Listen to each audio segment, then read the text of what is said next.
Hi, welcome to Markwell with Miss Markwell. Today I'm going to show you how to sew the anchor stitch. The anchor stitch is a hand sewing technique, a knot or a stitch securing the threads when sewing at the start and end of any hand sewing stitches. This is an example of sewing with the thread and not using any knot, and as you can see the thread will just pull through the fabric. Here's an example of the anchor stitch at the start and end of a stitched row. If I add some tension, the thread is nice and secure. For the bottom row of the stitches, this is what will happen if you do not use an anchor stitch or knot. The stitches will just pull and fall out. There are a few ways to secure the thread to the fabric. The first one I'm going to show you is just a simple knot. This is the way I do it. You may have your own way and that's totally fine. So we're going to wrap the end of the thread, creating a loop around the index finger, holding it with the thumb. Now instead of dropping the long working thread, hold it between your fingers. Now do not pierce the needle forward into loop. Take the needle behind the loop thread and pull the needle and thread through. And don't worry, because it won't hurt your nail. So a lot of my students go, oh, it's going to hurt my finger. The nail will protect you from the needle. Now release the thread that you are holding. Your thumb and finger is still holding onto the loop. Once you see the thread is in a twisted circle shape, pull the needle and thread, creating the knot.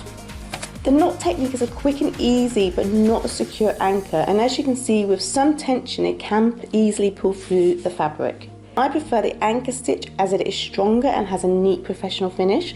I'm now going to show you a couple of ways of doing the anchor stitch. You may have your own version, and that's what I love about sewing. Everyone has their own ways of doing things. Always have the knots at the back of the wrong side of the fabric. Pierce the fabric with the needle and thread. Don't pull the thread all the way through. Leave about an inch of the thread hanging. You can place your finger on the thread to stop it pulling through. I'm using the stabbing technique. Pierce the needle down into the fabric, not the same hole as you just came up through because the thread will just pull straight out. Create a tiny little stitch. Now the thread and needle is at the wrong side of the fabric. Pick up a tiny amount of the fabric with the needle, the smaller the better. I'm using a thick embroidery needle and thread so you can clearly see the process. A finer needle and cotton would be better. I have turned the fabric to check if you can see the needle and it looks good. Pull the needle and thread, creating a loop. Now don't completely pull the thread tight, it's really important that you create that loop. Now take the needle to the back of the loop, piercing it through the loop, pulling the thread tight, creating the first anchor stitch.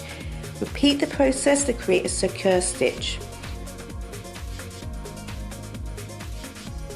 Now continue with your sewing. I'm going to use the running stitch for this, and then at the end of the row of stitches you need to create another anchor stitch to secure the stitches.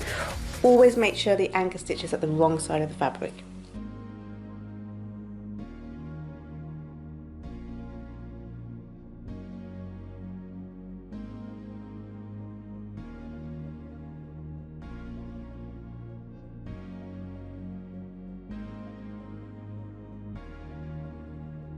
For this tutorial I've been using felt, but I'm just going to use a woven bit of cotton. Instead of using the stabbing technique that I used earlier, I'm just going to use the gathering process.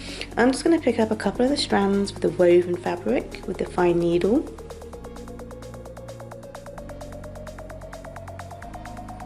It's the same process, creating the loop. Take the needle and thread through the loop, creating a little knot and anchor stitch.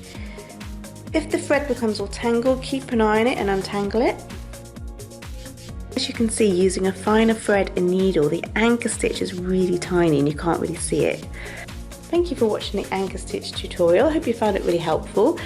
I've got lots more sewing videos coming out soon, so keep an eye out for them. And I think that's it. Take care for now. See you soon. Bye.